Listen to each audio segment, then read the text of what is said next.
ஆச்சி மசாலா. எந்த சமையலும் ருசி தேடும் ரகசியம். 20 ரூபாய். Taste Daily. Taste the Daily.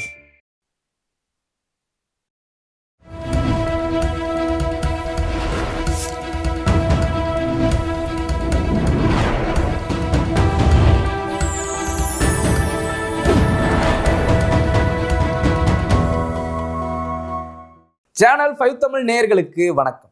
திருசக்தியாரின் கேள்வி பதில் நிகழ்ச்சியில் உங்களை சந்திப்பதில் மகிழ்ச்சி அடைகிறேன். சார் தயாரா இருக்காரு, வாங்க கேள்விகளை கேட்கலாம். சார் வணக்கம். வணக்கம், சொல்லுங்க சார். தமிழ்நாடு முழுவதும் எங்கு பார்த்தாலும் போராட்டங்கள் தான். எதிர்கட்சி தலைவர் கைது செய்யப்பட்டு விட்டார். ஆனால் காரணத்தை நான் சொல்ல மாட்டேன், நீங்களே சொல்லுங்க. ஏன்னா அதுல கூட நான் தப்பித்தவரை தவறுதலா சொல்ல போய் அது ஏன் பக்கம் திரும்பிடாம. சரி, இப்ப இந்த கேள்வி வழக்கமா எல்லா வாசகர்கள் கேள்வி. ஆமா, இந்த கேள்வி வந்து அரவிந்த் புதுக்கோட்டையில இருந்து. ஆமா, என் பேர்ல வச்சுக்கலாமா?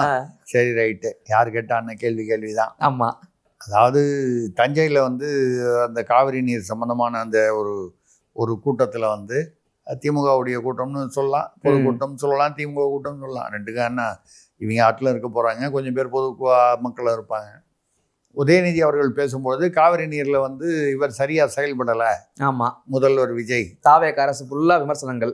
அதான் தாவேக அரசு மீதும் குறிப்பாக முதல்வர் விஜய் மீதும் அப்படித்தானே வரும் விமர்சனங்கள். காவிரி நீர்ல சரியா செயல்படலை அப்படிங்கிற மாதிரி. இந்த விமர்சனத்தில் சில பகுதிகள் வந்து உண்மை, சில பகுதிகள் அரசியல் கலந்தது. நேற்று பார்த்தீங்கன்னா ஆடிப்பெருக்கு நிறைய டெல்டா மாவட்டங்கள்லேயும் கொங்கு மாவட்டம் இங்கே தான் காவிரி அதிகமாக ஓடக்கூடிய இடங்கள். அங்கெல்லாம் பார்த்தீங்கன்னா ஆடிப்பெருக்கு நார்மலாக அந்த தண்ணி ஓடும். அதில் போய் அந்த ஆத்தங்கரையில் வந்து ஏதோ இந்த இதெல்லாம் பதார்த்தங்கள்லாம் வச்சு ஏதோ பூஜைலாம் பண்ணுவாங்க. இது வந்து சாதி வித்தியாசம் இல்லாமல் எல்லாரும் பண்ணுவாங்க ஆடிப்பெருக்கு. நேற்று பல இடங்களில் டெல்டாலையும் சரி, அந்த பக்கம் கொங்கு பகுதியிலையும் சரி, காவிரி பாயக்கூடிய இடங்களில் தண்ணியே இல்லாமல் எல்லாரும் வீட்டிலேருந்து தண்ணி பாட்டில் எடுத்துகிட்டு போய் அதை வச்சு பூஜை பண்ணியிருக்காங்க. ஏன்னா வழிபாடோ அந்த அவங்களுடைய வழக்கப்படி. சில இடங்களில் மோட்டரில் பம்பு போட்டு அந்த தண்ணியை வச்சு. அப்போ தண்ணி எந்த அளவுக்கு டிமாண்டாக இருக்குது? காவிரி வந்து வெறும் மணலாக இருக்குது. அந்த மணலும் நம்ம ஆளுங்க மணலை பார்த்தாலும் விட மாட்டாங்களே, அதை கொண்டு போய் கேரளாவுக்கு விற்றுருவாங்க, வேற எங்கேயோ விற்றுருவாங்களே. இப்படி நம்மளுடைய அதாவது நீர் ஆதாரங்கள் எப்படி வந்து வற்றி போயிருக்கு. ஏதோ கொஞ்சமாவது மழை பெஞ்சது, இப்போ ஓரளவுக்கு அவன் வேற வழி இல்லாமல் கர்நாடகாலேருந்து, ஏன்னா அவனுக்கு டேம் உடஞ்சி போயிடும், கபினி வெள்ளம் அதிகமாச்சுன்னா வெடிச்சிடும். அதனால் கொஞ்சம் கொஞ்சம் ரிலீஸ் பண்ணுறான். இல்லைன்னா இதுவும் நடந்திருக்காது. இயற்கையாவது நம்ம வேலை தமிழ்நாட்டு மக்கள் மீது ஒரு கருணை காமிச்சிச்சு. இதில் வேற பெருமையாக பேசிக்கிறாங்க. விஜய்னால தான் மழை பெஞ்சிச்சு.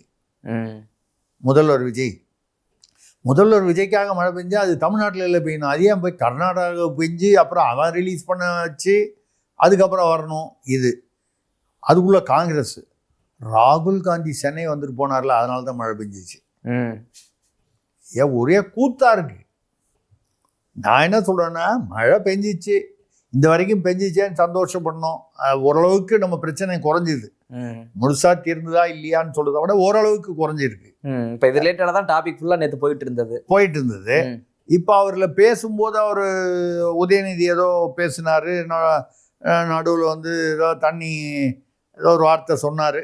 ஆமா, அதாவது காவிரி வரல அப்படின்றதான் பிரச்சனை, மேஜர் ப்ராப்ளம். அதுதான் அதை பேசிக்கிட்டு இருக்கும்போது தொண்டர்கள் மத்தியில இருந்து ஒரு நடிகை பேரை வந்து பரவாயில்ல. ஆமா, அது வந்து செட் பண்ணி சொல்ல வச்சாரு இவர் தான். அப்படியும் இருக்கலாம், இல்லை அவங்க தீர்க்கலாம். அது வந்து இவருக்கு ஒரே ஒரு கவலை தான் அப்படின்னு சொல்லி நிறுத்தினார் அவரு. ஒரே ஒரு கவலை தான் அப்படிங்கும்போது உடனே அவன் வந்து அந்த நடிகையின் பெயரை சொல்லி எல்லாம் கோஷம் போட்டாங்க. உடனே அவர் 2 தடவை கோஷம் போட்டோன்னே இவர் என்ன பண்ணாரு, தண்ணி வர வேண்டிய இடத்துல வரலன்னோ அந்த மாதிரி ஏதோ ஒரு வார்த்தை சொன்னாரு.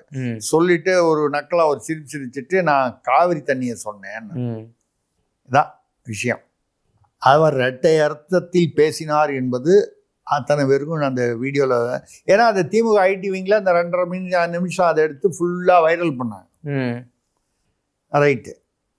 இது என்னை பொறுத்தவரை உதயநிதி அவர்கள் இந்த நக்கலான அந்த ஒரு இதை வந்து அது கொஞ்சம் என்ன சொல்கிறது, ஆபாசமான கொச்சையான, நீங்கள் யார் நினச்சி அவங்க ஒரு நடிகை பேரை சொல்லும்போது உடனடியாக நீங்கள் சொல்லும்போது அதுதான்றது தெரியுது. தவிர்த்து இருக்கலாம். அதே சமயத்தில் அவர் வந்து நான் காவிரி தண்ணி தான் சொன்னேன்னு சொல்லி அங்கேயே சமாளிச்சுட்டாரு. ஆமா, அங்கேயே அதுக்கு ஒரு எண்டு கார்டு போட்டாரு. ஸோ அப்போ அதுக்கப்புறம் அதை போய் வந்து நீங்கள் வந்து இல்லை அவங்கள தான் சொன்னீங்க, சும்மா வந்து எங்கள் அப்பா குதிரைக்குள்ளே இல்லைன்னு சொல்லி அவங்க ஏதாவது வழக்கு போடுறாங்களா, அவங்க ஏதாவது புகார் கொடுத்தாங்களா, யாரோ ஒருத்தர் தஞ்சாவூரில் புகார் கொடுத்தாலும் சொல்லி வந்து இன்னைக்கு காலையில் இது வந்து என்னென்னா நாளைக்கு சட்டமன்றம். ஆமாம், ஏன்னா அவர் சட்டமன்றத்துக்கு வரக்கூடாது அப்படின்னு இவங்களும் அவங்க வந்து அதான் பார்ப்போம்னு. இது எனக்கு என்ன ஒரு வருத்தம்னா இதில் இன்னைக்கு காலையிலேருந்து கூத்து பார்த்தீங்கன்னா 7:30 மணிக்கு அந்த தஞ்சாவூர் போலீஸு கமிஷனர் இங்கே சென்னை கமிஷனர்லாம் போய் அவர் கைது பண்ண போய் திமுக ஆட்கள்லாம் வந்து கலாட்டா பண்ணி போலீஸோட இதெல்லாம் தாண்டி 4 மணி நேரம் ஆச்சு கிட்டத்தட்ட. 11:15 நம்ம தான் புறப்பட்டு போனாங்க. அதெல்லாம் கிளியர் பண்ணிவிட்டு அவரை கைது பண்ணி கூப்பிட்டு போனாங்க தஞ்சாவூருக்கு. ஏன்னா தஞ்சாவூர்லன்னா அங்கே போய் தான் ரிமாண்ட் பண்ணணும். காலையிலேயே வந்து உயர்நீதிமன்றத்தில் போய் அது 7:30 மணிக்கு தெரிஞ்சு போச்சுல்ல, 10 மணிக்கு உயர்நீதிமன்றத்தில் அவர் திமுக மூத்த வழக்கறிஞர் என்ஆர் இளங்கோ, ஜின்னா அவர்கள்லாம் போய் அவர் நீதிபதி இளந்திரையன் அவர்களிடம் வந்து மென்ஷன் பண்ணி அவருக்கு தான் வருது இந்த ஜூரிஸ்டிக்ஷன். அதில் வரும்போது அவர் கைது பண்ணுறாங்க, பண்ணக்கூடாது. அவரும் வந்து பெட்டிஷனே ஃபைல் பண்ணலவங்க. ஒரு வழக்குன்னா ஒரு பெட்டிஷன் ஃபைல் பண்ணோம்ல, மென்ஷன் பண்ணோடனே என்ன சொல்கிறாரு, 12 மணி வரைக்கும் கைது பண்ணக்கூடாது, 12 மணிக்கு நான் விசாரிக்கிறேன், அதுக்குள்ளே அவங்க பெட்டிஷன் ஃபைல் பண்ணுவாங்கன்னு எதிர்பார்ப்பில் சொல்கிறாரு. ஆனால் என்ன பிரச்சனைன்னா நீதித்துறையில் இருந்தாலும் சட்ட ரீதியாக இருந்தாலும் இங்கே வந்து ஹைகோர்ட் ஆர்டர் வந்து அந்த யார் கமிஷனர்கிட்ட அமைச்சு பிரயோஜனம் இல்லை.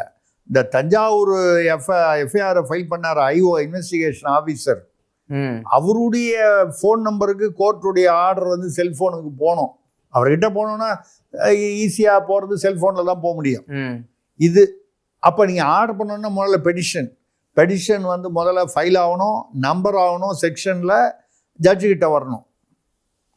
ஆனால் அதெல்லாம் இல்லாமே அவர் ஓரலாக என்ன சொல்லிட்டாரு, கைது பண்ண வேணான்னு. அப்போ அந்த கைது பண்ண வேணான்னு அவர் ஓரலாக சொன்னது போலீஸை வந்து கட்டுப்படுத்தாது. ஏன்னா கேஸே இன்னும் ஃபைல் ஆகலையே, பெட்டிஷனே ஃபைல் ஆகலையே. ஆனாலும் அவங்க வந்து அவங்களுக்கும் 5 நிமிஷத்துக்கு ஒரு தடவை யாராவது வந்து செய்தி சொல்லிகிட்டே தானே இருப்பாங்க ஹைகோர்ட் வாசல்லேருந்து. ஆமாம், அவங்களுடைய ஆட்கள் தாவே காட்டில். இதில் எனக்கு என்ன கேள்வினா, உதயநிதி அவர்கள் இதை செந்தில் பாலாஜியிடம் பாடம் கற்றுக்கொள்ள வேண்டுமோ? எவ்வளவு நாள் டிமிக்கி கொடுத்தாரு, சும்மா உழுவ மீன் மாதிரி ஊழ்ந்து போய்கிட்டு இருந்தாரு, கையிலே சிக்கல காவல்துறை கையில.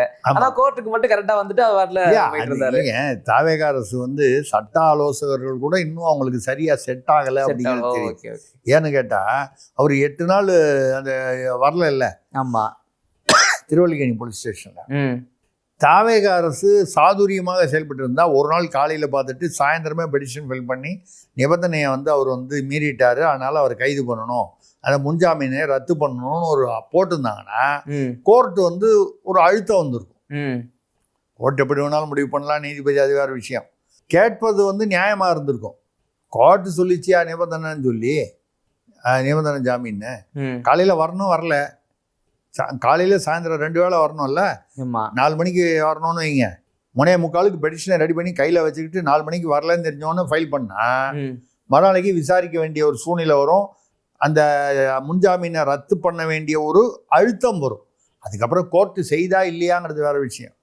செந்தில் பாலாஜிக்கு தெரிஞ்ச விஷயம் இவங்களுக்கு 2வது இன்னைக்கு கைது பண்ண போகிறாங்க அப்படிங்கிறது வந்து நேற்று இவங்களுக்கு லீக் ஆகலை. வழக்கமாக வந்து திமுகவுக்கு வந்து முன்னாலேயே லீக் ஆயிரும், அவங்க ஆட்கள் அங்கங்கே சொல்லிடுவாங்க. இங்கே கொஞ்சம் இந்த தடவை அதை கொஞ்சம் ரகசியமாக வச்சு தான் வந்திருக்காங்க, இல்லைன்னா லீக் ஆச்சுன்னா நேற்று முன்ஜாமீன் ஃபைல் பண்ணியிருப்பாங்க. இப்போ என்னென்னா இப்போது நமக்கு இதை ஹைகோர்ட்லேருந்து வந்த செய்தி இப்போ லஞ்சுக்கு முன்னாடி என்னென்னா 12 மணிக்கு விசாரிக்கிறேன்னு சொன்னார் பாருங்க. இதில் ஒரு டெக்னிக்கல் சிக்கல் வந்துருச்சு. பதிவாளர், கோர்ட்டு பதிவாளர், அவர் என்ன ரிஜிஸ்ட்ரார், அவர் என்ன சொல்கிறாரு, கைது செய்யக்கூடாதுன்னு சொல்லி பெட்டிஷன் கொடுக்குறாங்க. அதுக்குள்ளே கைது பண்ணி அவரை தஞ்சாவூர் கூப்பிட்டு போயிட்டாங்க. அப்போ இந்த பெட்டிஷன் எப்படி வாங்குறது? ஒரு மேட்டர் நடக்கக்கூடாது அப்படின்னு சொன்னால் அது நடந்து முடிஞ்சிருச்சு, கைது பண்ணிட்டாங்க, இதுக்கப்புறம் கைது பண்ணக்கூடாது அப்படின்னா நடுவழியில் இறக்கி விடுவாங்களா? ஆனாலும் இந்த பெட்டிஷனை அக்செப்ட் பண்ணல, நம்பர் ஆகல. நம்பர் ஆனால் தான் ஜட்ஜுக்கிட்ட வர முடியும். இப்படி இப்போ அடுத்தது என்ன சட்ட ரீதியானா, ஒரு சாயந்தரம் 5:30 மணிக்கு 5 மணி 5:30 மணிக்கு வாக்கில் தஞ்சாவூர் போய் சேருவாங்க. மேஜிஸ்ட்ரேட்டு போய் எந்த மேஜிஸ்ட்ரேட்டோ அந்த மேஜிஸ்ட்ரேட்டை போய் ரிமாண்ட் பண்ணணும். அவரை ரிமாண்ட் பண்ணால் ஒன்று அவர் வந்து 14 நாள் வந்து ஜுடிஷியல் கஸ்டடியில் வைக்கலாம், இது வழக்கமான ஒன்று. இல்லை சொந்த ஜாமீனில் அவர் விடுவிச்சிடலாம் மேஜிஸ்ட்ரேட்டுடைய அவருடைய விருப்பத்தில் டிஸ்கிரிப்ஷனில். அப்படி போடும்போது நிபந்தனை வழக்கமாக என்ன போடுவாங்க, 1 வாரத்துக்கு தஞ்சாவூர் போலீஸ் ஸ்டேஷனில் போய் கைது போடுங்க, விசாரணைக்கு ஒத்துழைப்புங்க. அவர் என்ன பண்ணுவார், உதயநிதி இதெல்லாம் இப்போ நம்ம எத்தனை மணிக்கு பேசுகிறோம், இது சரியாக ஒரு 2:15 பேசுகிறோம். ஆமாம், சாயந்தரம் இது நீங்கள் எடிட் பண்ணி போடும்போது நான் பேசுகிறதெல்லாம் நடந்துகிட்ருக்கோம். நீங்கள் ஆனால் பாருங்கள், சொந்த ஜாமீனில் விடுதலை பண்ணியிருப்பாங்க, ஒன்று நடக்கும். ஏன்னா இது ஒன்றும் பெரிய அவர் வாயால் வந்து அந்த நடிகை பேரை சொல்லலை. இல்லை டெக்னிக்கலாக எப்படி சார் மூவ் ஆகும், ஏன்னா அவர் வாயால் பேரை சொல்லலை, அப்படி எப்படி மூவ் பண்ணுவாங்க? முதல்ல வந்து இப்போ வந்து ரிமாண்டா இல்லையா, ரிமாண்ட் பண்ணி ஜெயிலா இல்லை வெளியில் அனுப்புகிறாங்களா, உள்ளேயா வெளியா, உள்ளே வெளியே, இதுதான் இன்னைக்கு. ஆனால் உள்ளேன்றது சாத்தியம் இல்லாத தானே, எது உள்ள அனுப்புறதுன்ட்டு சாத்தியம் இல்லைல்ல. இல்லைங்க, சட்டப்படி 14 நாள் அவர் வந்து அனுப்பிச்சிட்டு அதுக்கப்புறம் அவர் வந்து பெயிலுக்கு அப்ளை பண்ணலாம். அவர் நாளை காலையிலேயே கூட பெயிலுக்கு மூவ் பண்ணலாம். பெயில் மூவ் பண்ணோன்னா இங்கே அதாவது MP MLAக்காக ஸ்பெஷல் கோர்ட் இருக்குது சிங்காரவேலர் மாளிகையில் சென்னையில், அங்கே மூவ் பண்ணணும். அங்கே கிடச்சிருச்சுன்னா பரவாயில்ல, தள்ளுபடி ஆயிடுச்சுன்னா ஹைகோர்ட்டுக்கு போகலாம். நான் சொல்கிறது வந்து ப்ரொசீஜர் இல்லை, எப்படி எது நடக்கணும். ஆனால் ஜுடிஷியல் கஸ்டடிக்கே போகாமல் சொந்த ஜாமீனில் விடுதலை பண்ணலாம். 1 வாரம் தஞ்சாவூரில் கைது போடுங்கன்னா அவர் என்ன சொல்லுவார், என்னால் போட முடியாதுங்க, நாளையிலேருந்து சட்டமன்றம், நான் தான் எதிர்கட்சி தலைவர், அப்போ ரைட்டு 1 வாரம் லீவு, அதுக்கப்புறம் நீங்கள் எப்போ அந்த 1 வாரம் பொறுத்து இந்த சட்டமன்றம் முடிஞ்சதுக்கப்புறம் இந்த வழக்கு விசாரணை நீங்கள் எப்போ கூப்பிட்டாலும் நீங்கள் அந்த போலீஸாரோட ஒத்துழைக்கணும். ஒத்துழைக்கிறேன்னு சொல்லுவாங்க. செந்தில் பாலாஜி கூட தான் அப்படி தான் ஒத்துழைக்கிறேன்னு சொல்லிட்டு வந்தார், அப்புறம் வரல. அங்கே கோர்ட்டில் முன்ஜாமீன் போட்ட போது நாங்கள் விசாரணைக்கு ஒத்துழைப்போம்னு சொன்னார். அதுக்கப்புறம் ஏன் வரலன்னு கேட்டால், எஃப்ஐஆரில் என் பேரே இல்லை, நான் எதுக்கு வரணும்னு கேட்டார். எஃப்ஐஆரில் என் பேரே இல்லை, ஏன் வரணுங்கிறது எங்கே சொல்லணும், அவர் கோர்ட்டில் சொல்லியிருக்கணும். ஒத்துழைக்கிறேன்னு சொல்லும்போது எஃப்ஐஆரில் என் பேரே இல்லை, நான் எதுக்கு ஒத்துழைக்கணும்னு கேட்டுக்கணும் இல்லையா. அங்கே பேசும்போது இதெல்லாம் வந்து அரசியல்வாதிகள் வந்து இந்த சட்ட இடுக்குகளை புரிந்து கொண்டு அவர்களுடைய வழக்கறிஞர்களை அவருடைய ஆலோசனையில் விளையாடுற விளையாட்டுகள் இது. இது என்ன போகுது, சரி இதெல்லாம் வந்து இப்போ அவர் சொந்த ஜாமீனில் வருவார், 1 வாரம் பொறுத்து மறுபடியும் தஞ்சாவூரில் போய் விசாரணைக்கு போகணும் போகிற, அது ஒரு பெரிய எல்லா முன்னாள் அமைச்சர்லாம் கூட போய் அது ஒரு பெரிய ஒரு ஊர்வலம் மாதிரி போவாங்க, இதெல்லாம் வரும். இப்போ நாளைக்கு அவர் சட்டமன்றத்துக்கு வந்துட்டார்னு வைங்க, அவர் சட்டமன்றத்துக்கு வரக்கூடாதுங்கிறத மனசில் வச்சு தான் அவர் பண்ணார் அப்படிங்கிற மாதிரி தாவேகால முதல்வர் விஜய் வந்து அவர் நாளைக்கு சட்டமன்றத்துக்கு வரக்கூடாது அப்படின்றதுக்காக தான் இதை பண்ணார் அப்படின்னு ஒரு பேச்சு திமுக பேசுகிறாங்க. இப்போ ஒரு கால் இன்னைக்கு நான் சொல்கிற மாதிரி சொந்த ஜாமீனில் விடுதலையாகி நைட்டோட நைட்டாக காலையில் வந்துட்டார்னு வைங்க, அவர் நாளைக்கு வந்துட்டு என்ன பேசுவார், முதல்ல வந்தவொடனே இதை பற்றி தான் பேசுவாங்க. தமிழ்நாட்டில் நாளைக்கு ஒட்டுமொத்த திமுக MLAக்களுமே இதை தானே பேசுவாங்க, எந்த அடிப்படையில் நீங்கள் கைது பண்ணீங்கன்னு சட்டமன்றத்தில் இவங்க பேசுவாங்க. அவங்க உடனே சபாநாயகர் பேசுவாங்க, ஒரு ஆர்வம் சொல்லுது நாளைக்கு ஒரு கலவரத்தை உள்ள பண்ணுவாங்களோ திமுகவில் இருந்து. ஆமாங்க, சட்டமன்றத்தில் கலாட்டம் நடக்கும், உடனே அவங்களெல்லாம் வெளியேற்றுவாங்க, வெளியேற்றிட்டு நீ அந்த பட்ஜெட்டை படிப்பாங்க. அது பட்ஜெட்டில் என்ன இருக்கோ அதில் வந்து பட்ஜெட்டோடு நாங்கள் வந்து ஊழல் பட்டியலையும் சேர்த்து சொல்கிற நிதியமைச்சர் சொல்கிறாரு. நமக்கு என்ன அவங்களுக்கு புரியுதுன்னு நமக்கு புரியல. ஏன்னா பட்ஜெட்டுன்றது வந்து ஒரு ஒரு அரசின் நிர்வாக ரீதியான ஒரு ஆண்டு, அது ஒரு ஃபார்மாலிட்டி, இது ஒரு நடைமுறை. அதில் வந்து வருமானம் செலவு எந்த துறையில் என்ன டெபிசிட் பற்றாக்குறை இதெல்லாம் தான் அதில் வரும். ஊழல் பட்டியல்ங்கிறது வந்து சட்டமன்றத்தில் பேசுறது இல்லை. ஊழல் பட்டியல் இருக்கு, ஊழல் இருக்குன்னு சொன்னால் நீங்கள் வழக்கு பதிவு பண்ணணும், வழக்கு பதிவு பண்ணதுக்கப்புறம் வழக்கில் வந்து கைது பண்ணலாம், கைது பண்ணாமையே விசாரணை பண்ணலாம். இது வேற ட்ராக்கு. அதுக்கும் தமிழ்நாட்டுடைய அரசு பட்ஜெட்டுக்கும் சம்மந்தம் இல்லை. பட்ஜெட்டில் எது கேட்டாலும் பற்றாக்குறை அதிகமாக இருக்குது, இதுக்கு திமுகவுடைய ஊழல் தான் காரணம்னு நீங்கள் ஒரு வார்த்தை சொல்லலாமே தவிர, பட்ஜெட் தான், பற்றாக்குறை தான். நீங்கள் அந்த ஊழல் தான் முடிஞ்சு போச்சு, அதுக்கான வழக்குகள் போடுங்க, அந்த சட்டப்படி நடவடிக்கைகள் எடுங்க. இப்போ இந்த பட்ஜெட்டுக்கு என்ன பண்ணுறது, பற்றாக்குறை சரி பண்ணணும்னா வருமானத்தை அதிகரிக்கணும், செலவுகளை குறைக்கணும். இது சாதாரண ஒரு குடும்பத்தில் என்ன உண்டோ அதே தான். இது நாளைக்கு பாருங்கள், ஒரே இப்போ அவங்க திமுகவில் வந்து சப்போஸ் இந்த ஜாமீன் வாங்கிட்டு வந்துட்டாங்க, சொந்த ஜாமீன் சட்டமன்றத்துக்கு வந்துட்டான்னு வைங்க, அவங்க வந்து என்னமோ அவங்க தான் வந்து இந்தியாவோட சுதந்திரத்துக்கு பாடுபட்ட ஏதோ ஒரு உதயநிதி தான் பாடுபட்டு இந்தியாவுக்கு சுதந்திரம் வாங்கி கொடுத்தாருங்கிற மாதிரி, அவர் தியாகி தீரர் அப்படின்னு அவங்க ஒரு கோஷம் போட்டுட்டு இருப்பாங்க. ஆக இப்போ பார்த்தீங்கன்னா தமிழ்நாட்டில் முக்கியமான பிரச்சனையான அந்த காவிரி நீர், மேகதாடு, அப்புறம் விவசாயிகளுடைய அதை ஒட்டிய விவசாயிகளுது, இந்த மின் கட்டணம் வந்து 2 பங்கு 3 பங்கு வருது, சட்டம் ஒழுங்கு திமுக ஆட்சியில் எப்படி இருந்ததோ அதே மாதிரி மோசமாக இங்கே இப்போவும் இருக்குது, பெண்கள் பாதுகாப்பு விஷயமும் அதே மாதிரி தான் இருக்குது. இதில் நிறைய பேர் வந்து குற்றவாளிகள் இல்லை குற்றம் சாட்டப்பட்டவர்கள் தாவேகாவின் நிர்வாகிகளாகவோ தாவேகாவை சார்ந்தவர்களாகவோ இருக்கிறார்கள். அமைச்சர்கள்லாம் ஆளுக்கு ஒன்று பேசிட்டு ஒரு அம்மா வந்து ஜட்டி அகழ்த்து உட்கார வச்சு கொண்டுருவாங்கிது, அது அமைச்சர், பெண் அமைச்சர். இப்படி தமிழ்நாட்டு மக்கள் நலனுக்கு தொடர்பு இல்லாமல் அரசியல் நிகழ்வுகள் நடந்து கொண்டிருக்கின்றன. அதாவது இப்போ இந்த காவிரி வந்து இப்போ ஓரளவுக்கு காப்பாற்றுதுன்னா இவர் இங்கேருந்து போறேன்னு சொன்னதே அது அவசியம் இல்லாதது முதலமைச்சர். ஏன்னா நேராக போய் இது ஒன்றும் பார்த்து ஒன்றும் நேரம் காட்டுறதுனால கொடுத்துட போறாரா? அவருக்கு அவர் அரசியல் பண்ணி ஆகணும் அங்கே. அப்படி இருக்கும்போது இதெல்லாம் வந்து என்னன்னா சும்மா இந்த மக்களுடைய இந்த திசை திருப்பது, மடைமாற்றம் இதுதான் நடந்துகிட்டு இருக்கு. அரசியல் தான் நடந்துகிட்டு இருக்கே தவிர அரசாட்சி நடக்கவில்லை. அரசாட்சி நடந்தால்தான் மக்களுக்கு ஏதாவது பலன் கிடைப்பதற்கு வாய்ப்பு கொஞ்சமாவது இருக்கும். இந்த காவிரி விஷயத்தில் அட்லீஸ்ட் இயற்கை வந்து நமக்கு கருணை, தமிழ்நாட்டு மக்கள் மேல் கருணை கொண்டு கொஞ்சம் மழை அங்கே பலமாக பெஞ்சுது, அதனால் கொஞ்சம் வேறு வழி இல்லாமல் தண்ணி ரிலீஸ் பண்ணுறாங்க.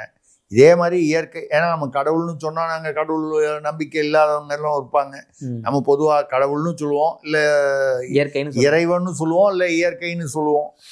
தீர்வு வந்து தமிழ்நாட்டு மக்களுக்கு இறைவனோ இயற்கையோ தான் கொடுக்க வேண்டும் போல இருக்கிறது. ஓகே சார், கேள்விகள் ஆரம்பிச்சிருவோமா சார்? ஆமா, ரொம்ப நேரம் இன்ட்ரோ போயிட்டோம்ல. ஆமா, ஓகே சார். முதல் கேள்வி கோட்டூர்புரத்திலிருந்து திருவேங்கடம் கேட்கிறார். மேகதாது அணைக்கு ஒரு செங்கல் கூட வைக்க அனுமதிக்க மாட்டோம் என்கிறாரே அமைச்சர் விஸ்வநாதன். காருங்கள் வச்சு கட்டுவாங்களோ? செங்கல் தான் வைக்க கூடாது சொல்லிடலாம்ல. செங்கல் வைக்க மாட்டோம்னு சொன்ன பாத்தீங்களா? செங்கல் வைக்க விடல, சொன்ன வார்த்தையை காப்பாத்திட்டாங்க. சொல்றது யாரு? காங்கிரஸ். அங்க இருக்கிறது காங்கிரஸ் அரசு. அங்க போய் சொல்ல வேண்டியதானே? ராகுல் காந்தி நேற்று வந்தார்ல, அவர்கிட்ட சொல்ல வேண்டியதானே? அவரை வச்சுட்டு சொல்ல வேண்டியதானே? இல்ல அவர்கிட்ட சொல்ல வேண்டியதானே? ஒரு செங்கல் கூட வைக்க விட மாட்டோம். இங்க உட்காந்துட்டு நீங்க அங்க அவர் செங்கல் வைக்கிறது எப்படி தடுப்பீங்க? இது என்ன சார் தேசிய கட்சி? எனக்கு புரியல. மாநில கட்சினா ரைட், அந்த மாநிலத்துக்கு தேசிய கட்சின்னு சொல்றீங்க. ஒரே இடத்துல தான் 2 கட்சி இருக்கு. இப்ப இங்கேயும் இவர் தான் அமைச்சர், அங்க அவங்க ஆட்சி. ஆனா 2 பேர் நான் வைக்க விட மாட்டேன், அவர் வைப்பேன், கட்டுவேன். 2 இடத்துலயும் அரசியல் பண்ணும். அதேதான் இப்ப பாஜக. இதுல லூஸ் யாரு சார்?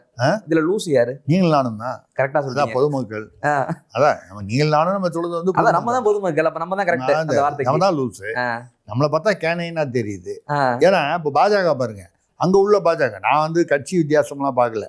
அங்க உள்ள பாஜக வந்து தண்ணி விட மாட்டேங்குது, மேகதாடு கட்டணும். இது இங்க உள்ள பாஜக பாத்தீங்கன்னா மேகதாடு வரக்கூடாது, தண்ணி விடக்கூடாது. அப்போ பாஜகவுக்கு என்ன வந்து ஒரு கொள்கை கோட்பாடு இந்த விஷயத்துல?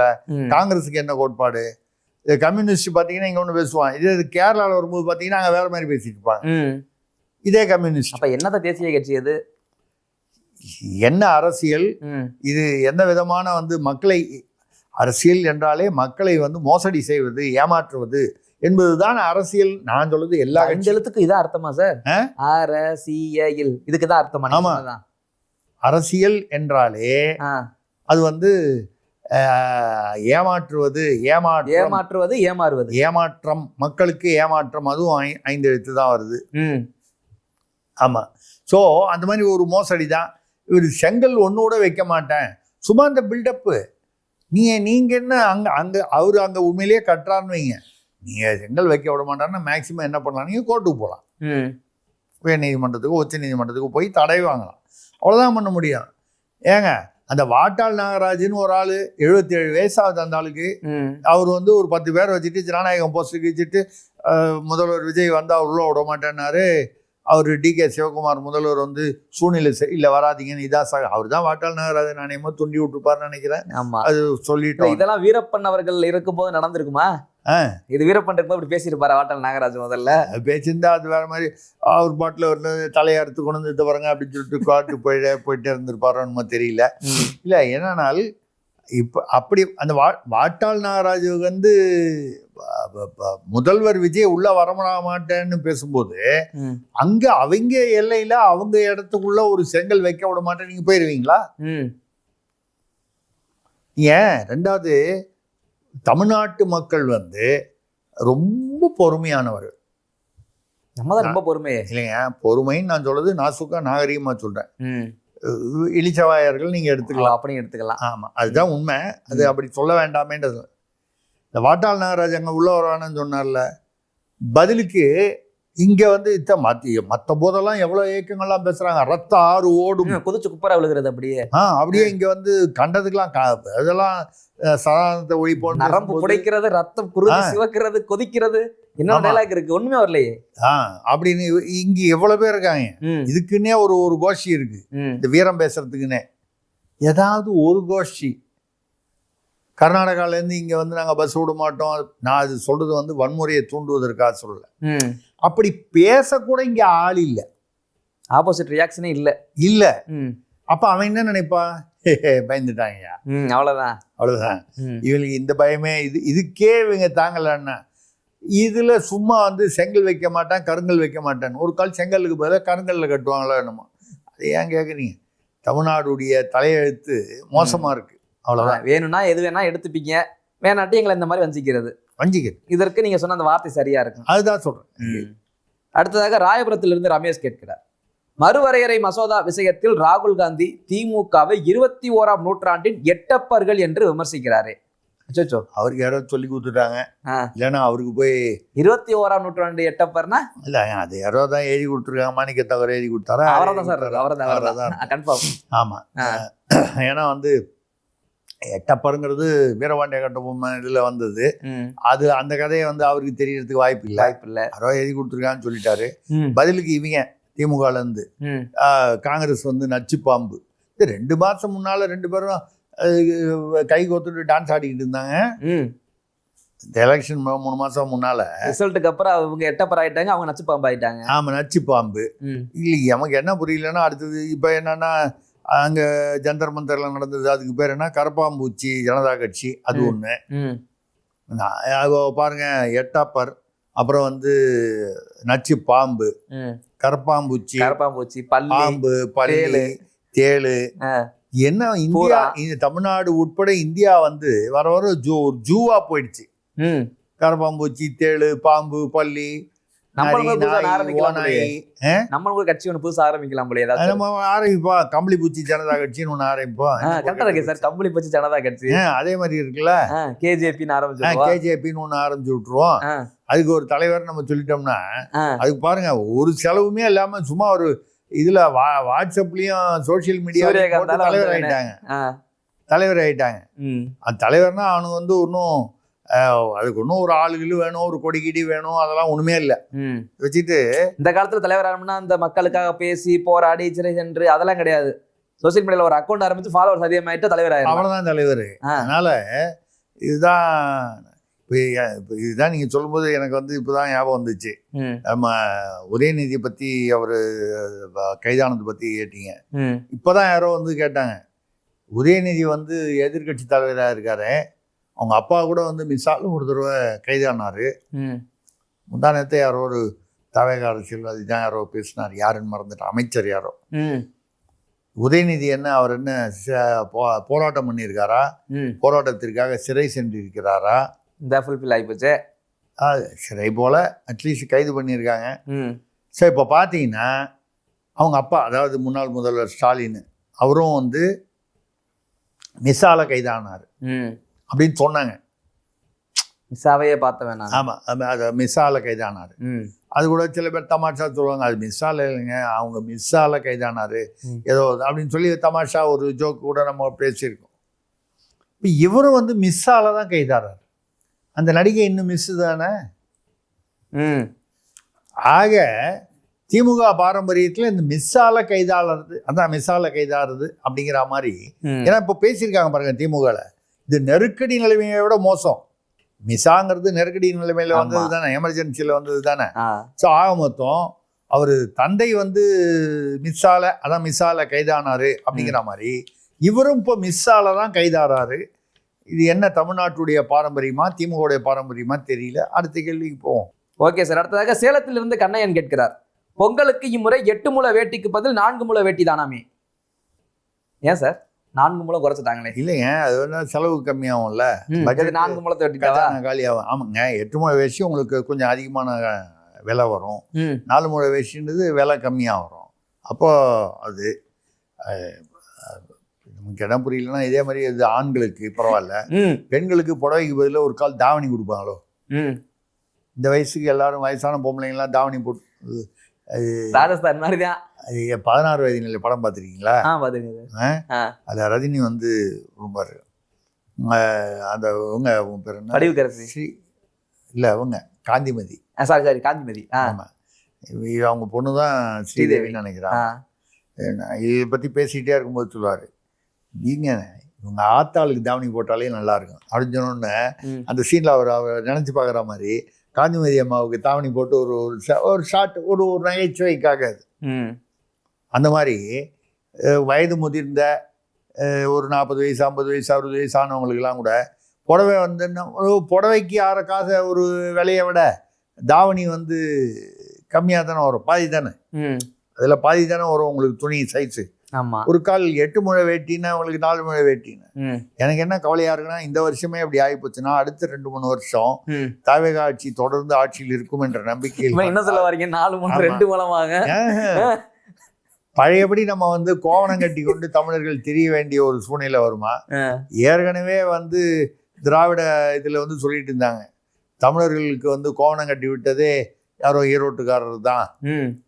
எனக்கு தெரிஞ்சு அதுக்கு முன்னால கேள்விப்பட்ட வரைக்கும் ஒன்றும் கோவணத்திலே நாடு சுத்துது.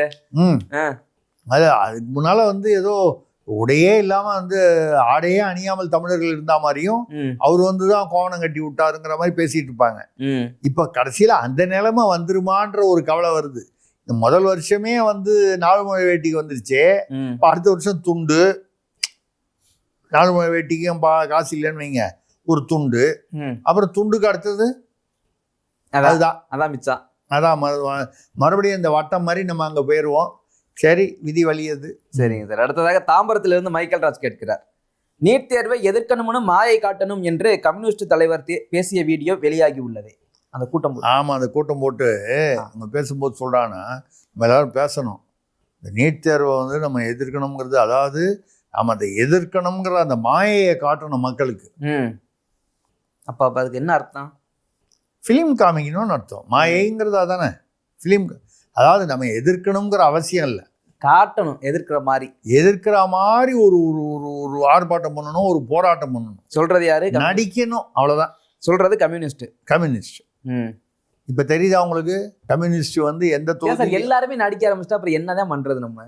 ஆமாங்க, நடிகர்கள் எல்லாம் அரசியலுக்கு வந்தாச்சு, அரசியல்வாதிகள் எல்லாம் நடிக்க ஆரம்பிச்சாச்சு. இந்த பாருங்க, கம்யூனிஸ்ட் இருக்கிறதுலயே ஒரு காலத்துல, இப்ப இல்ல, ஒரு காலத்துல, முன்பு ஒரு காலத்துல முருகன் மேல காட்டு உள்ள ஒடுக்கப்பட்ட மக்களுக்காகவே ஒரு காலத்துல வந்து அந்த ஒடுக்கப்பட்ட மக்கள், உழைப்பாளர்கள் இவர்களுக்காகவே அப்படின்னு ஒரு சித்தாந்தம், கோட்பாடு, கொள்கை அப்படின்னு சொன்னா கம்யூனிஸ்ட் கட்சின்னு இருந்துச்சு. இவங்க வந்து அதை வந்து மக்களிடம் அப்படி ஒரு மாயை நடிக்கணும், செட்டப் பண்ணணும், பில்டப் பண்ணணும்.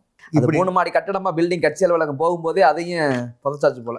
ஆமா, அதுதானே. நீங்க என்னைக்கு 10 கோடி 15 கோடின்னு வந்து ஒரு திமுக கை நீட்டி வாங்கினீங்களோ அன்னைக்கே வந்து நீங்க வந்து வெறும் மாயை தான் நம்பி ஓட்டிக்கிட்டு இருக்கீங்க அப்படிங்கிறது தெரியுது.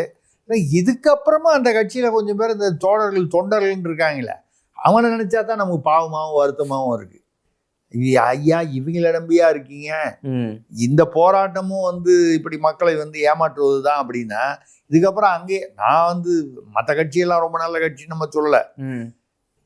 நம்ம ஏன் கம்யூனிஸ்ட குறிப்பா சொல்றோம்னா, சித்தாந்தம் அப்படின்னு பேசக்கூடிய கட்சினாலே ஒரு காலத்துல கம்யூனிஸ்ட் கட்சி தான் முதல்ல வந்து நிற்கும் மனசுல. ஒரு கம்யூனிசம் என்பது ஒரு சித்தாந்தம் உலக அளவில். முதலாளித்துவம், கேபிட்டலிசம், கம்யூனிசம், நடுவில் இடைப்பட்ட காலத்துல சோசியலிசம். சித்தாந்தம் பாருங்க, பித்து பிடிச்சாலே இது ரொம்ப பெரிய பித்தா தான் இருக்குமா? ஆமா, ரொம்ப பெரிய பித்து பிடிச்சாலே இது. Okay sir. அடுத்ததாக பெங்களூர்ல இருந்து ரங்கசாமி கேட்கிறார், கொல்லிமலை வல்வில் ஓரி சிலைக்கு மாலையிட்டால் பதவி பறிபோகும் என்பதால் அரசியல்வாதிகள் அதை தவிர்க்கிறார்களாமே. இந்த தஞ்சாவூர் கோயிலுக்கு போனா ஆட்சி போயிடும், அப்புறம் ஆயுள் பாதிக்கப்படும். அதனால வந்து சைடு வழியா போகலாம். அப்புறம் வந்து அந்த இது வந்து அந்த கோபுரம் தெரிஞ்சதுன்னா அதை வந்து இது வச்சு மறைக்கணும். எல்லார் காலத்தையும் நடந்திருக்கு. கருணாநிதி ஐயா காலத்துல, ஜெயலலிதா அம்மா காலத்துல, ஒரு எம்ஜிஆர். இதுக்கு முதல்ல ட்ரெண்ட் செட்டர் யார் சார்? முதல்ல ட்ரெண்டை செட் பண்ணது யார்? முதல்ல இப்படி போனா ஆட்சி போயிடும், இப்படி போனா இதாயிரும், இப்ப கடைசி இவர் சிலைக்கு மாலை போட்டா. பகுத்தறிவு யார் வந்து பேச ஆரம்பிச்சாரு தமிழ்நாட்டுல? ஈரோட்டுக்காரரு. அவரை வச்சுக்கிட்டு அப்புறம் முதல்ல அவர் கண்ணாமண்ணு கெட்ட வார்த்தைகள் எல்லாம் திட்டி முரசொலியில கார்ட்டூன்லாம் போட்டு தலையங்கள்லாம் எழுதி, அதுக்கப்புறம் திடீர்னு அவரை வந்து ஒரு கொள்கை கோமானாக காட்டி அது ஏதோ ஒரு அரசியலுக்காக அதெல்லாம் பண்ணாங்க. இதுவும் அதே தான். இந்த தஞ்சாவூருக்கு யார் பண்ணாங்கன்னு அது கேட்டீங்கன்னா திராவிடம் தான். திராவிடம்னா ஆட்டோமேட்டிக்கா திமுக, இல்லை அதுக்கு முன்னால இருந்த அது திமுக திராவிட கட்சி எங்கேருந்து வந்துச்சுன்னா நீதி கட்சியிலேருந்து வந்துச்சு. இது இப்படிதான் இந்த திராவிட வழியில தான். ஏன்னு கேட்டீங்கன்னா தஞ்சாவூருக்கு என்னவோ அதே தான். அந்த வல்வில் ஓரி கொல்லிமலையில இருக்கு. அது எப்பலேருந்து இந்த பிரச்சனை வந்துச்சுன்னா 1975 ஒரு தடவை போய் ஐயா கருணாநிதி அவர்கள் மாலை போட்டு வந்தார் ஒரு சிலைக்கு, வல்வில் ஓரி சிலைக்கு. அவர் அந்த கடையழு வள்ளல்ல ஒருத்தர்னு சொல்லுவாங்க. அந்த பகுதியை சேர்ந்தவர். வல்வில் ஓரி என்ற ஒரு வில் வித்தையிலும் கூட அவர் வந்து அந்த பக்கத்துல வந்து அவங்கெல்லாம் அப்படி இருப்பாங்க. அது காட்டு பகுதி தானே, வேட்டை வில் இதெல்லாம் வந்து அந்த காட்டுப்பகுதியில் உள்ளது. வல்வில் ஓரி என்ற பெயரும் வந்து அந்த பகுதியை சேர்ந்தது. எதுக்காக சொல்லணும்னா அவர் வந்து அங்கே கொண்டு போய் ஒரு மாலையை போட்டார். 76 அவருடைய ஆட்சி வந்து பறி போயிடுச்சு, சொல்லி முடிஞ்சிச்சு. வல்வில் ஓரிக்கு அவர் சொல்லி முடிஞ்சு. அதுக்கப்புறம் யாருமே அவருக்கு சாதாரண ஒரு லோக்கல் எம்எல்ஏ கூட போய் மாலை போடுற, தம்பி நீ வேணா போய் போட்டு வந்துரு அப்படின்னு ஒரு தொண்டர் அனுப்புவாரே தவிர, அந்த தொண்டர் அவருக்கு தெரிஞ்சா போக மாட்டாரு. அவருக்கு இந்த கதை தெரியாது. போய் போட்டா வந்து பதவி பறி போயிடும், இல்லை ஏதோ ஒரு பிரச்சனை வருங்கிறது தெரியாது. இவங்க தான் பகுத்தறிவை பத்தி எல்லாருக்கும் வகுப்பு எடுத்துக்கிட்டு இருக்காங்க. இதுல இந்த பகுத்தறிவு வந்து சரி, அவங்களுக்கு பகுத்தறிவு இல்லை, இந்த கட்சிக்கு இருக்கான்னு பார்த்தா இதுல மட்டும் எல்லாம் இந்த திராவிட கட்சி, திமுக இன்னைக்கு வரக்கூடிய கட்சி, எல்லா கட்சிகளும் இதுல வந்து கரெக்டா உள்ள போயிடுறாங்க.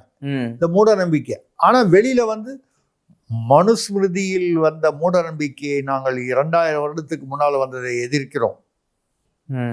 ஐயா மனுஸ்மிருதியை விட்டுருங்கயா.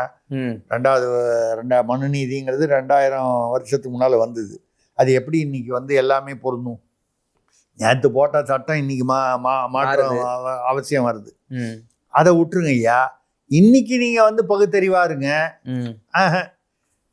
வல்வில் ஓரி, இப்போ வல்வில் ஓரி வந்து அவருக்கு வந்து ஒரு நாள், வருஷத்துக்கு ஒரு நாள் இல்லைன்னா அந்த வருஷம் பூரா அவருக்கு வந்து என்ன பண்ண போறாங்க? அந்த ஒரு நாள் மாலை போறது தவிர என்னை பொறுத்த வரைக்கும் நம்ம தமிழ்நாட்டில் இருக்கிறதுனால அது பேசுறோம். இந்த தலைவர்களுக்கு சிலை வைக்கிறத வந்து இனிமேலாவது வந்து தடுக்கணும். காக்கா குருவி வந்து எச்சமிடுறதுக்கு தான் அது வந்து பயன்படுதே தவிர அந்த சிலை, அந்த தலைவர்களை யாரையும் நம்ம வந்து அவதூறா பேசலை. அந்த சிலைக்கு வந்து வருஷத்துக்கு ஒரு நாள் போய், இப்போ பார்த்தீங்கன்னா நேற்று வந்து தீரன் சின்னமலைக்கு எல்லா கட்சிக்காரர்களும் காலையில் போய் ஒரு தாவே காலேருந்து போய் மாலை போட்டு வராங்க. அப்புறம் மத்தியானம் வந்து ஒரு எடப்பாடியார் அவர் அதிமுக போகிறாரு. சாயந்தரம் ஒரு டயத்தில் போய் ஸ்டாலின் அவர்கள் போட்டு வராங்க. இது ஒரே ஒரு நாளைக்கு இந்த தீரன் சின்னமலை, இது மாதிரி அழகுமுத்து கோனார், வேலுநாச்சியார், இப்படி அந்த ஒரு நாளைக்கு அந்த சிலைக்கு மாலை போட்டதுனால அது ஒரு பெரிய ஒரு பில்டப்பா. இன்னைக்கே வந்து தேசிய கல்வியில் வந்து சொல்லும்போது வெள்ளைக்காரன் நம்மளை ஆட்சி பண்ணான், மெக்காலே பிரபு வந்தான், மண்ணாங்கட்டி பிரபு வந்தான், இந்த கதையெல்லாம் போட்டு பாபர் அக்பர் இவங்க கதையான சொல்ல இந்த கதையெல்லாம் போட்டாங்களே தவிர இவங்க கதையெல்லாம் போடுங்கயா. தமிழ்நாட்டுல படிப்புல வச்சா படிச்சு தெரிஞ்சுப்பாங்களே. வஉசி எவ்வளவு கேவலப்படுத்திட்டு இருக்காங்க. சமீபத்துல கூட எல்லாம் நடந்தது பாருங்க. ஆமா, ஒரு ஆதித்யா டிவில வந்து போன வாரம் கூட பேசணும் நம்ம. இப்ப நீங்க வேற ஒன்றும் பண்ண வேணாம். நம்ம நாட்டு தலைவர்கள் நம்ம நாட்டுக்காக ஏதோ சமுதாயத்திற்காகவோ இல்லை நாட்டு சுதந்திரத்திற்காகவோ பாடுபட்டவங்களா பாட புஸ்தகத்தில் போடுங்க. அவங்கள பற்றி இதடுங்க, போங்க வாங்க. அதை விட்டுட்டு பார்த்தீங்கன்னா இவங்க வந்து அந்தந்த ஜாதிகாரங்களை வந்து சாட்டிஸ்ஃபை பண்ணணுன்றதுக்காக அந்த நேரத்தில் போய் ஒரு மாலை போடுவாங்க. இந்த வல்வில் ஓரின்னா அவர் அந்த பழங்குடியாக இருப்பார், இந்த கொல்லிமலைன்னா அநேகமாக அந்த பழங்குடி வகையினராக இருப்பார். அன்றைக்கி ஒரு ஆள் போய் மாலை போட்டு அந்த மாலை போடுறது கூட ஐயா அந்த வாக்கு வங்கி போனோட பரவாயில்ல நமக்கு ஆட்சி போய்டும். இவ்வளவு பகுத்தறிவு உள்ளவங்க தான் மூட நம்பிக்கை ஒழிக்கணும்னு சொல்லி பேசுகிறவங்க. இதுதான் நம்ம வேடிக்கை தொடர்ந்து கொண்டிருக்கிறது. கம்பத்திலும் தங்கவேல் கேட்கிறார், இளையான்குடியில் லேத்துப்பட்டறையில் ஓராண்டாக மெத்தப்பட்டமின் உற்பத்தி பல கோடி மதிப்பிற்கு நடந்து கொண்டிருக்கிறது. அதில் ஒரு 6 பேரை நம்ம கைது பண்ணியிருக்காங்க. எதேச்சியாக நம்ம வந்து யாரையும் வந்து அப்படி குறிப்பிட்டு சொல்றதுக்காக சொல்லலை. அவர்கள் இஸ்லாமிய பெயர்களாக இருக்கின்றன. அதனால் இஸ்லாமியர்கள் தான் வந்து மெத்தப்பட்டமின் வந்து கடத்துறாங்க அப்படிலாம் ஒன்றும் இல்லை. எல்லா மதத்தை சேர்ந்தவனும் மாட்டியிருக்காங்க. அங்கே எங்கே மாட்டும் போது நமக்கு ஒரு சந்தேகம் வருது. 1 வருஷமாக நடந்துக்கிட்டு இருக்குன்றாங்க. 1 வருஷமாக நடந்து இப்போ தான் கண்டுபிடிச்சிருக்காங்க. லேத்துப்பட்டுறன்னா சந்தேகம் வராது இல்லை, அது ஏதோ வேலை பார்க்குறான்னு. அப்போ 6 பேர் கைதாகிருக்காங்கன்னா இதுக்கு ஒரு முதலாளி, இதுக்கு ஒரு இதில் வர்றது வந்து மறுபடியும் விநியோகம், விற்பனை, ஒரு பெரிய நெட்வொர்க்கே இருக்கணும். முக்கியமான கேள்வி, அதில் உள்ள பெயர்கள் வந்து அந்த பெயர்லாம் படித்து பார்த்தீங்கன்னா அது ஏதோ ஒரு அந்த ஒரு அமைதி மார்க்கத்தை சேர்ந்தவர்கள் அப்படின்னு தெரியுது அவங்கெல்லாம். ஜாஃபர் சாதிக் அண்ணன் இதில் அவர் சம்மந்தப்பட்டு இருக்கிறாரா அப்படிங்கிறது பார்க்கணுமா இல்லையா? அவர் ஏற்கனவே மாரத்தான்லாம் விட்டாரா இல்லையா, விழிப்புணர்வு வரணும்னு. அதுக்கப்புறம் பார்த்தா அவர் தான் தமிழ்நாட்டிலேயே பெரிய போதை வியாபாரின்னு வந்து கைதாகி அப்புறம் வெளியில் வந்துட்டார். சினிமாலாம் முதல்வர் குடும்பத்துக்கே வந்து சினிமா எடுத்து கொடுத்தாரு. அப்போது இளையாங்குடியில் வந்து இப்படி ஒரு வருடமாக நடக்குது லேத்துப்பட்டுறேன்னா, இந்த மாதிரி இன்னும் தமிழ்நாட்டில் எவ்வளோ இடங்கள ஜாஃபர் சாதிக் கொடுங்க, அவருக்கு இதில் சம்மந்தம் இருக்கலாம் இல்லாமல் இருக்கலாம். 2வது மதத்தை விட்டுருங்க. ஏன் இந்து மதத்தில் இருக்கிறவன் வந்து இது வந்து பண்ண மாட்டானா? காசு வருதுன்னா எல்லா மதத்துக்காரனும் தான் பண்ணுவான். இதில் மதம் விட்டுருங்க. 1 வருஷமாக நடந்து கொண்டு இருக்கிறதுன்னா அப்போ வந்து அது திமுக அரசாக இருந்தாலும் சரி, இன்றைக்கி வந்த 3 மாதம் வந்த தாவேக அரசாக இருந்தாலும் சரி, உளவுத்துறையெல்லாம் என்ன பண்ணுது? ஒரு ஏரியாலையும் ஐஎஸ்ன்னு ஒன்று இருக்குது, இன்டெலிஜென்ஸ் சர்வீஸ். இங்கே என்ன நடக்குது, என்ன போகுது. சாதாரணமாக அவன் வந்து அவங்க யூனிஃபார்ம் கிடையாது, சாதாரணமாக போட்டு அவன் பார்த்தாலே போலீஸ்காரன் சொல்ல முடியாத அளவுக்கு இருப்பாங்க.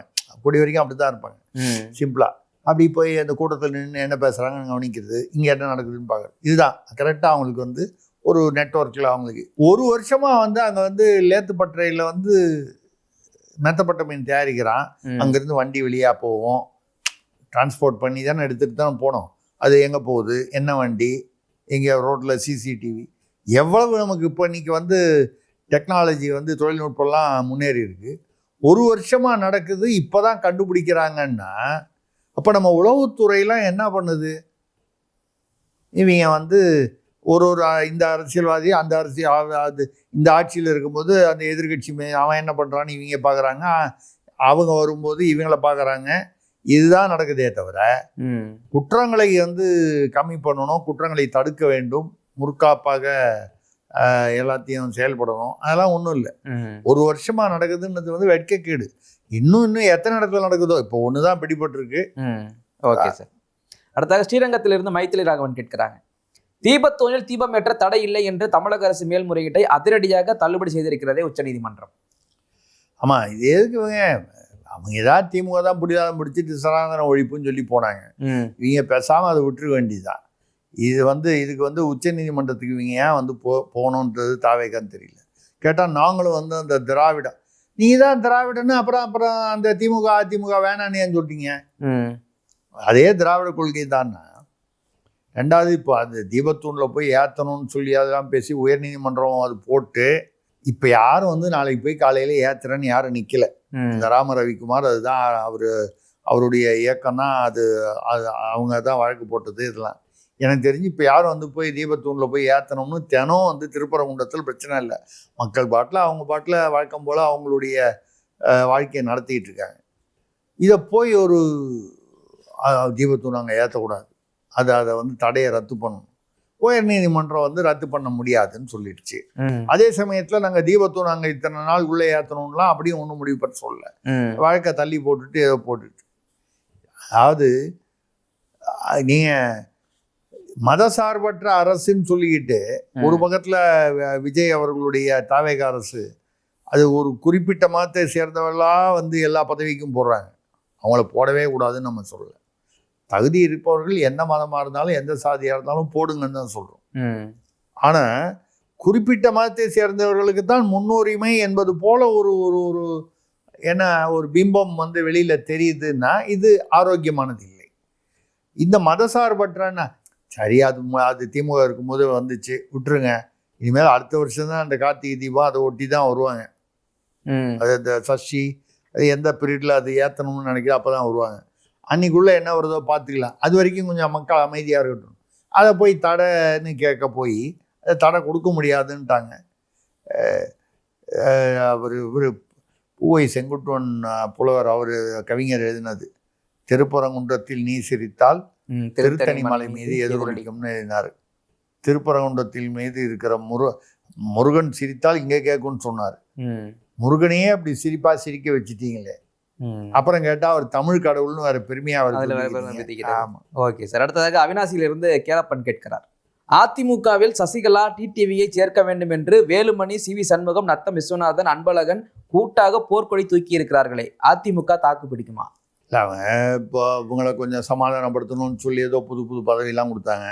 அதான் ஏற்றுக்க மாட்டேன், சசிகலா அவர்களையும் டிடிவியும் சேர்க்கணும்னு சொல்லி இப்போ இவங்க பண்ணியிருக்காங்க. அதனால அது வரைக்கும் இந்த புதிய பதவிகளை நாங்கள் புறக்கணிப்பு பண்ணுறோம்னு. இது அதிமுக பிரச்சனை தீராத பிரச்சனையாக இருக்கும் போல இருக்கு. ரெண்டாவது என்னை பொறுத்த வரைக்கும் சசிகலாவை சேர்த்து டிடிவியை சேர்த்ததுனால உடனே அதிமுக அப்படியே பாகுபலி மாதிரி வந்து பலம் பெற்று ஆட்சியை பிடிச்சிட போதுங்கிறதெல்லாம் ஒன்றும் இல்லை. ஆனால் அதே சமயத்தில் இப்போ இப்படியே விலகிட்டு போயிட்டே இருக்காங்களே, இதை எங்கேயாவது ஒரு இடத்துல நிறுத்தலைன்னா அப்புறம் நம்ம வந்து வரலாற்றில் வந்து படிக்கிற மாதிரி ஆகிடும். அப்பொழுது அந்த அதிமுக ஆமாம், இப்போ நீங்கள் சொல்லும்போது இந்த தலைமுறைக்கு சொல்லும்போது முதலாக திமுக ஆட்சிக்கு வந்தது கூட்டணி வச்சு தான் வந்தது. அன்னிலேருந்து இன்னி வரைக்கும் கூட்டணியில் தான் இருக்குது. கூட்டணி இல்லாமல் நின்னதே இல்லை. முதலாக யாருடன் கூட்டணி வைத்தது? அப்பொழுது ராஜாஜி என்று ஒருவர் இருந்தார். அவர் சுதந்திரா கட்சி என்று ஒன்று வைத்திருந்தார்.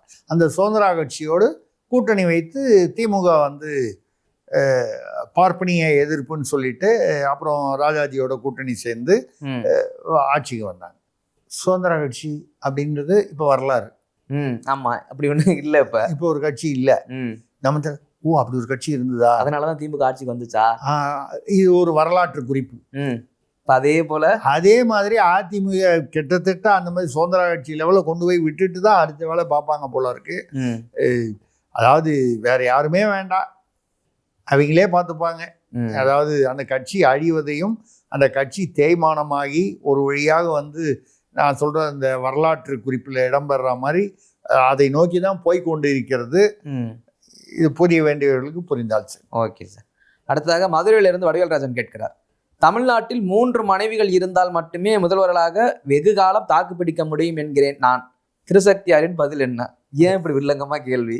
எப்படி கொஞ்சம் மறுபடியும் படிக்கணுமா சார்? இல்லை, கொஞ்சம் படிங்க. ஏன்னா தமிழ்நாட்டில் 3 மனைவிகள் வச்சிருந்தா மட்டும்தான் ஆட்சியில் வெகு காலம் பயணிக்க முடியும் அப்படின்னு இவர் கேட்கிறாரு, நான் கேட்கல. நம்மளை வந்து யாரோ ஒரு திட்டம் போட்டு நமக்கு ஒரு ரெடி பண்ணுறாங்க. சரி, இவர் கலைஞர் கருணாநிதி ஐயா அவர்களுக்கு வந்து 3 மனைவியருங்கிறது எல்லாருக்கும் தெரிஞ்ச விஷயம். அவரே தான் மனைவி, துணைவி, இணைவின்லாம் பேசியிருக்காரு. இதில் ஒன்றும் பெரிய சர்ச்சை ஒன்றும் இல்லை. அவர் முதல் மனைவி அவங்க பத்மாவதின்னு இருந்தாங்க. அவங்க அதை சிஎஸ் ஜெயராமன், அந்த சிதம்பரம் ஜெயராமன் பாடகர் அவருடைய சகோதரி, அவங்க இறந்துட்டாங்க. அதுக்கப்புறம் தான் தயாளம்மாள், அதுக்கப்புறம் தர்மாம்பாள் என்கிற ராஜாத்தி அம்மாள். எல்லாம் இணைவின்னு முதல்ல மனைவி இல்லைன்னு சொல்லி கோர்ட்லேயே போய் சொன்னார். அதெல்லாம் ஒரு கதை. இவருடைய மனைவி தான் இவருக்கு பிறந்தது தான் ஒரு குழந்தைன்னு சொல்லி அந்த கனிமொழி அப்படின்னு சொல்லி ஒரு பத்திரிகைக்காரர் ஒருத்தர் எழுதினார். அவர் வந்து அவர் மேலே அவதூறு வழக்கு போட்டு அவருக்கு ஜெயில் தண்டனைலாம் வாங்கி கொடுத்து அது பொய், உண்மை இல்லை அப்படின்னு சொல்லிட்டு அதுக்கப்புறம் அவர் ஜெயிலேருந்து வந்தார். அவர் ஜெயிலில் உடம்பு சரியில்லாமல் வெளியில் வந்தார், செத்து போயிட்டார் அவர். சரி, அது முடிஞ்சுது. ஆனால் அதே கருணாநிதி எது இல்லைன்னு கோர்ட்டில் போய் அஃபிடவிட் கொடுத்தாரோ, பின்னால் வந்து சட்டமன்றத்திலேயே வந்து கனிமொழி அவர்கள் என்னுடைய மகள், ஆனால் அவருடைய தாயார் என்னுடைய மனைவி இல்லை. ஏன்பா மக்களை வந்து எவ்வளவுதான் குழப்பறதுன்னு இது வந்து அது ஒரு நடந்தது. அவர் மொத்தம் 3. சரி, எம்ஜிஆர் பார்த்தீங்கன்னா புரட்சி தலைவர் எம்ஜிஆர் அவருக்கும் அது நிறைய பேருக்கு வந்து அது தெரியுமா தெரியாதான்னு தெரியல. அவர் கேட்குற கேள்வியை வச்சுட்டு நான் யோசனை பண்ணும்போது என் மனசுல வருது. முதல் மனைவி அவங்க பேர் வந்து தங்கமணி, அவங்க பேர் சித்திரகலா பார்கவி என்ற தங்கமணி. அவங்க 1939 கல்யாணம் பண்ணி 42 உடல்நல குறைவு இதனால இறந்து போயிட்டாங்க. உடனே அடுத்தது சதானந்தவதின்னு ஒரு அம்மாவை கல்யாணம் பண்ணிக்கிட்டாரு, அது 42. அந்த அம்மா 1962 இறந்து போயிட்டாங்க. அதுக்கப்புறம் அவங்க VN ஜானகி அம்மாள் அவங்கள கல்யாணம் பண்ணிட்டாங்க. இதுலேயும் பார்த்தீங்கன்னா நிறைய ஒற்றுமை இருக்குது இந்த திராவிடங்கிறதுல. இந்த VN ஜானகி அம்மாளுக்கு வந்து ஏற்கனவே கணபதி பட்டுன்னு ஒரு கணவர் இருந்தார். அதுதான் அவங்க பிரிந்து இருந்தாங்களா இல்லை பிரித்து கூப்பிட்டு வந்தாங்களா தெரியாது. மொத்தம் அது அப்படி தான் இருந்துச்சு. அது அந்த பக்கம் நீங்கள் திமுக சைடில் பார்த்தாலும் அவங்க ராஜாத்தி அம்மாள் அது சொல்லுவாங்க, ஏதோ யாரோ ஒரு தாமரை பூத்த தடாகாமடி அங்கேருந்து பிரித்து தான் கூப்பிட்டு வந்தாங்க அப்படின்னு சொல்லி அது ஒரு பேசுவாங்க. ஸோ இப்போ மொத்தம் பார்த்தீங்கன்னா தமிழ்நாட்டில் வெகு காலம் முதலமைச்சராக இருந்தது யாருன்னு பார்த்தீங்கன்னா 6 முறையோ 5 முறையோ 6 முறையோ 6வது முறை ஸ்டாலின் அவர்கள் வந்து விட்டார்கள். அதனால் 5 முறை வந்து கலைஞர் வந்திருக்காரு. அவர் வந்து 13 வருஷமாக நம்ம 12-13 வருஷம் எம்ஜிஆர். இப்போ அதிக காலம் வந்து முதல்வராக இருந்தது ஒன்று கலைஞர், இன்னொன்று எம்ஜிஆர். 2 பேருக்கும் 3 மனைவிகள். இப்போ இதனுடைய நிறைவு பகுதி என்ன இல்லை, இப்போதான் நமக்கு புரியுது கொளத்தூரில் ஸ்டாலின் ஏன் தோற்று போனார், எடப்பாடி மறுபடியும் ஏன் ஆட்சியை பிடிக்கல. இந்த விஷயம் வந்து வடிவேல் ராஜன் சொல்ற விஷயம் உங்களுக்கு தெரியாம போச்சு. ஆமா, இந்த ஃபார்முலாவை அடாப்ட் பண்ணியிருந்தா ஒரு காலம் அவங்களும் வெகு காலம் ஆட்சியில தொடர்ந்து இருக்கலாமோ அப்படின்னு நம்ம நினைக்கிறோம். அந்த ஃபார்முலா ஒர்க் அவுட் ஆகினால் 2 தடவை ஆச்சு, 2 தடவை ஆயிருக்கு, நமக்கு தெரியும். ஸ்டாலின் அவர்கள் விட்டுட்டாரு, எடப்பாடியும் விட்டுட்டாருன்னு நினைக்கிறேன். அதுக்கப்புறம் நம்ம இப்போ ஃபர்தரா பேசாம இருக்கிறது நமக்கு நல்லது. ஆமா, நமக்கே அந்த வம்பு. ஆமா, வம்பு வேண்டாம் என்று நான் ஏதாவது எங்க ஊர் பக்கம் தஞ்சாவூர் பக்கம் போனோம்னா நான் சொந்த காசுல நான் போய்க்கிறேன். அரசு பயணத்துல போக வேண்டிய அவசியம் எனக்கு இல்லை. நல்லா இருக்கு சார் காத்தோட்டமா ஜன்னல் வழியா. அதான் சொல்றேன். அது வந்து கேட்குறாங்க, அவரும் சொல்றாரு என்னை கைது பண்ணது ஒரு பெரிய காமெடி அப்படின்னு சொல்லி அவர் சொல்லுவார். சொன்னலாம் காமெடின்னு, நமக்கு அது காமெடியா? அது நமக்கு டிராஜடி ஆயிடும் அது. அதனால கேள்விகளை நாங்கள் முடித்துக்கொண்டு இன்றைய நாள் காதோடுக்கு போயிடுவோம். காதோடு இப்போ இடைத்தேர்தல் எப்போ வருதுன்னு தெரியல. ஆகஸ்ட் கடைசி வரைக்கும் அதுக்கு தடை விதிச்சிருக்காங்க அறிவிப்புக்கு. ஆமா, அப்புறம் வரும். என்னை பொறுத்த வரைக்கும் அதுக்கப்புறம் தடையை நீக்கி அறிவிச்சா கூட ஒரு அக்டோபர் நவம்பரில் வருங்கிறது எதிர்பார்ப்பு. இப்போதைக்கு 7 இடத்துல இடைத்தேர்தல். 7ன்றது என்னமோ 10 வரைக்கும் போகும், 12 வரைக்கும் போகலாம்னு சொல்கிறாங்க, தெரியல. அது இப்போதைக்கு 7 கணக்கு. இதில் வந்து 2 விஜயபாஸ்கர்கள் இவங்களை நிறுத்தலாம்னு சொல்கிறாங்க. இந்த இவங்களாம் நிறுத்த வேண்டான்னு அதை முதல்ல வந்தார் இசகி சுப்பையா, அந்த மரகதம் குமரவேல் பெருந்துறையிலேருந்து, அவங்க பெருந்துறை ஜெயக்குமார், இவங்கெல்லாம் இப்போ அவங்களுக்கு சீட்டு கொடுக்க வேணான்னு தாவேகால முடிவு பண்ணியிருக்கிறதாவும், இந்த 2 விஜயபாஸ்கர்லையுமே ஒருத்தருக்கு கொடுத்து ஒருத்தருக்கு கொடுக்காம இருக்கலாமான்லாம் ஏதோ கணக்கு போடுறதா சொல்கிறாங்க. தெரியல, அவங்க முடிவு பண்ணி வெளியில் வர வரைக்கும் தெரியாது. ஆனால் உளவுத்துறையில் வச்சு இப்போது உள்ள தாவேக அரசு என்ன இடைத்தேர்தல்னா திருச்சி கிழக்க தவிர பாக்கி 6 இடத்துலையும் தாவேகா வெற்றி பெறுவது கடினம் அப்படின்னு உளவுத்துறை சொல்லியிருக்காங்க. இது தாவேகா தலைமைக்கு மிகப்பெரிய அதிர்ச்சி. இதுக்கு என்ன காரணம்? நல்லா தானே போயிட்டுருக்கு, ட்ரெண்ட் அப்படி தானே போயிட்டுருக்கு. 3 காரணங்கள் வந்து உளவுத்துறை சொல்லியிருக்கிறதா நமக்கு வர தகவல். 1, இந்த நிறைய அந்த தாவேக்காரன் வந்து பாலியல் வன்முறை, இந்த அங்கே போய் காசு பிடுங்குறான், மிரட்டுறான், வெட்டுறான், குவாரியில் போய் லஞ்சம் கேட்குறான், சூளையில் போய் செங்கல் சூளையில் போய் லஞ்சம் கேட்குறான், எல்லாத்துலேயும் லஞ்சம். ஸோ இந்த வழக்கமான விஷயம் 1. 2வது, அதிமுகலேருந்து கூப்பிட்டு வந்துட்டீங்கன்னா இங்கே அதிமுககாரன் பூரா அங்கே வந்து இவங்களுக்கு ஓட்டு, இந்த பிரிஞ்சு வந்தவங்களுக்கு ஓட்டு போட மாட்டாங்க. ஆமாம், ஓட்டு போட மாட்டான், இல்லை வேலை செய்ய மாட்டான். அது ஒரு பல்க் ஓட்டு இருக்கு. அது ஒரு பின்னடைவு. 3வது, தாவேகாலர் ஏற்கனவே இருக்கிறவன் புதுசாக வந்த எனக்கு மரியாதை இல்லை, புதுசாக வந்தவனுக்கு மரியாதை. 14 வருஷமாக இயக்கத்தில் இருக்கேன். ரசிகர் மன்றத்திலேருந்து அந்த காலத்துலேருந்தே தளபதியோடு நான் வந்து பயணிச்சுக்கிட்டு வரேன். அப்படி இருக்கும்போது என்னை விட்டுட்டு நேற்று வந்து விஜயபாஸ்கர், நேற்று வந்து எக்ஸ் ஒய் இவங்களுக்கெல்லாம் கொடுக்குறாங்க அப்படின்னு சொல்லி அவங்க வருத்தத்துலேயும் ஒதுங்கிடுவாங்க. இப்படிப்பட்ட சூழ்நிலைகளால் 3 ஊழல், இந்த பாதுகாப்பு, மற்ற இந்த அக்கப்போர், ரீல்ஸு, இதெல்லாம் ஒன்று. அது ஆட்சி முறை. 2வது இந்த அதிமுகலேருந்து வரும்போது அதிமுககாரனும் ஒர்க் பண்ண மாட்டான், ஏற்கனவே தாவேகால ஒரிஜினலாக இருக்கிறவனும் ஒர்க் பண்ண மாட்டான். இதில் திருச்சி கிழக்க தவிர பாக்கி எல்லாம் வந்து வாஷ் அவுட் ஆயிரும். நம்மளும் யோசனை பண்ணி பார்க்குறோம், அந்த இடத்துலலாம் இப்போ திமுக பலமாக இருக்குமா, அதிமுக பலமாக இருக்குமா, நாம் தமிழர்கள் எல்லாம் நிற்கிறேன்றாரு.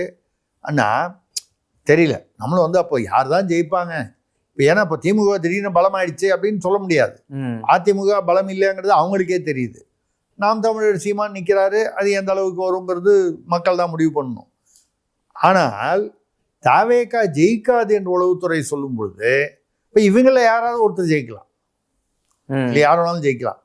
இல்லை பொது வேட்பாளர் நிறுத்துறாங்களா, இல்லை வந்து தனித்தனியாக நின்று கூட வந்து அதை தாண்டி ஜெயிக்கிறாங்களான்னு.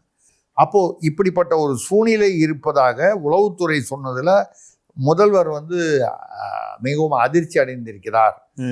3 மாதம் 6 மாதத்துக்குள்ளேயே வந்து நம்ம எவ்வளவு பெரிய ஒரு ஒரு என்ன சொல்லுது, மக்கள் யாருமே எதிர்பாராத அளவுக்கு ஒரு சுனாமி மாதிரி வந்தமே, இன்னைக்கு வந்து ஒரு ஒன்றுமே இல்லாமல் ஒரு இடைத்தேர்தல் வந்து, அதுவும் இடைத்தேர்தலில் ஒரு 6-7 வந்து அட்லீஸ்ட் 1 தோத்தாங்கன்னு வைங்க. இப்போட பிரசாந்த் கிஷோர் வந்து ஒரு இடைத்தேர்தலில் ஜெயிச்சிருக்காரு. 30 வருஷமாக வந்து அது வந்து பாஜக உடைய கோட்டையாக இருந்த அந்த பங்கிப்பூரில் அவர் ஜெயிச்சிருக்காரு. ஒரு பெருமை தான் அவருக்கு. பாஜகவோட கோட்டையிலேயே நான் நின்று ஜெயிச்சேன். ஆனால் ஒரு போன அந்த பொது தேர்தலில் 230 சீட்டில் டெபாசிட் போயிட்டு இப்போ 1 இவர் மட்டும் தனியாக போய் ஒன்றும் ஆக போகிறது இல்லை. அதே மாதிரி இடைத்தேர்தலில் வந்து 6 பெரிய. ஆனால் தாவேகாவுக்கு அப்படி இல்லை பிரச்சனை. இந்த 7 நம்பி தான் இந்த 118 கிராஸ் பண்ணணும்னு வச்சிருக்காங்க. ஆமாம், இந்த 7ஐயும் நம்பி, கூட்டணியோடு சேர்த்து இந்த 7ஐயும் நம்பி, இந்த 7-6 பின்னடைவுன்னு வைங்க, தோல்வின்னு வைங்க. அப்போ ஆட்சியே கவிழக்கூடிய ஒரு சூழ்நிலை வந்துடும். எது இந்த இடைத்தேர்தலை ஒட்டி. அதுக்கப்புறம் உள்ளாட்சி தேர்தல் நடத்தும் போது இந்த ஆட்சி இருக்குமா இல்லையானே தெரியாது. அந்த மாதிரி ஒரு சூழ்நிலையில் உள்ளாட்சி தேர்தல் வைக்க முடியாது.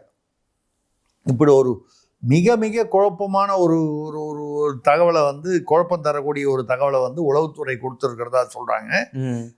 இதனால் வந்து இப்போ இந்த அதிமுகலேருந்து வந்தவங்களுக்கு கொடுக்குறதா, யார் கொடுக்குறது, இல்லை அவங்களுக்கு கொடுக்காம விடுறதா. அவங்களுக்கு கொடுக்காம விட்டா என்ன பண்ணுவான், வந்த வழியே திரும்பி போயிடுவான்.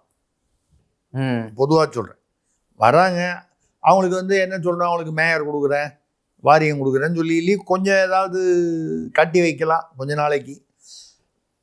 இருந்தால் கூட இடைத்தேர்தலில் ஆளுங்கட்சி தோல்வி என்பது அபூர்வமான விஷயம். அதுலேயும் 7 வந்து ஏதோ 1 மிஸ் ஆகலாம், 1 தான் ஜெயிப்பார், 6 வந்து அடிபட்டு போயிடும் அப்படின்ற உளவுத்துறை தகவல் வந்து மிகப்பெரிய ஒரு அதிர்ச்சியை கொடுத்திருப்பதாக சொல்கிறார்கள்.